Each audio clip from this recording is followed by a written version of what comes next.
Сәлем достар, менің арнама қош келдіңіздер. Бисер моншақтан жасалатын чокер, яғни алқаның түрін көрсететін боламын. Бізге қажетті заттар. Камерада анық көріну үшін мен бисердің үлкен осындай түрін таңдадым. Сіздерге түсіндірген кезде көрініп жақсы не қылу үшін сіздер майдарысына жасауға болады. Сонымен қатар осындай колечкалар қажет, брелоктар, кольцалар және қайшы, қысқыш, леска қажет, жібі.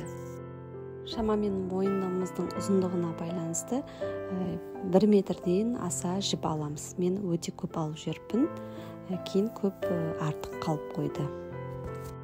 Сіздерге түсінікті болу үшін 2 түрлі моншақтан бастадым. Ең басына осылай 3 түрлі моншақты қадап аламыз. 2 көк 2 жанына, ашық көк ортасына. Енді ашық көгімізді осылай жібіміздің бір жақ бетіне өткізіп аламыз. Енді жібіміздің келесі үшін осыған қарама-қарсы өткізіп алатын боламыз. Видеода анықтап қарасаңыздар түсінікті деп ойлаймын сіздерге. Енді жібімізді тартамыз. Дәл ортасына алып баратын боламыз.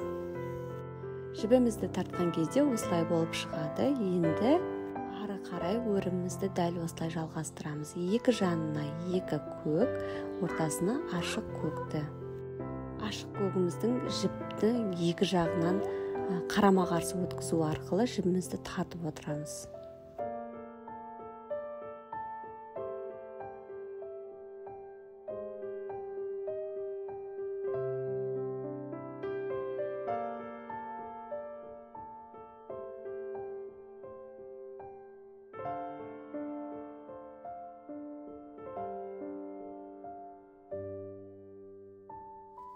Мінекей менің ортасына дейін осылай тоқып алдым. Енді ортасына брелокты салу үшін темірімізді қоямыз.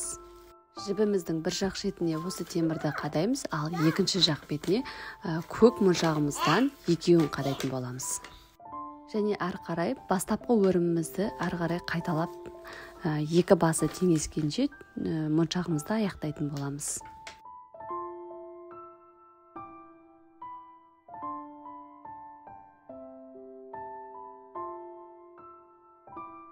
Міне мен моншақты бітірдім. Ең соңғы жағына кольцамызды бірнеше рет түйіндеп байлап алатын боламыз. Леска жібіміз шығып кетпес үшін соңғы жағын зажигалкамен күйдіріп басып қалатын боламыз. Сол кезде ұзақ уақытқа дейін шыдайтын болады. Енді кольца арқылы ортасындағы брелогымызды қадайтын боламыз. Бұл жерге кез келген өзіңізге ұнайтын брелокты қадауға болады.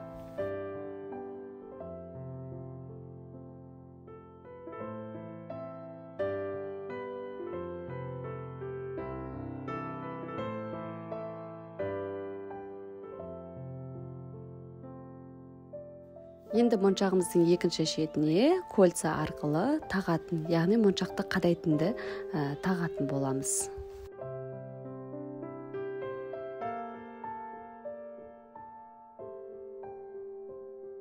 Міне біздің моншағымыз дайын болып қалды. Кез келген моншақ түрінен немесе бисер түрінен де жасауға болады. Өте әдемі болып шығады. Қыз балаларыңыз болса, жасап үйретулеріңізге болады. Өте оңай жасалуы. Керектеріңізге жарасын.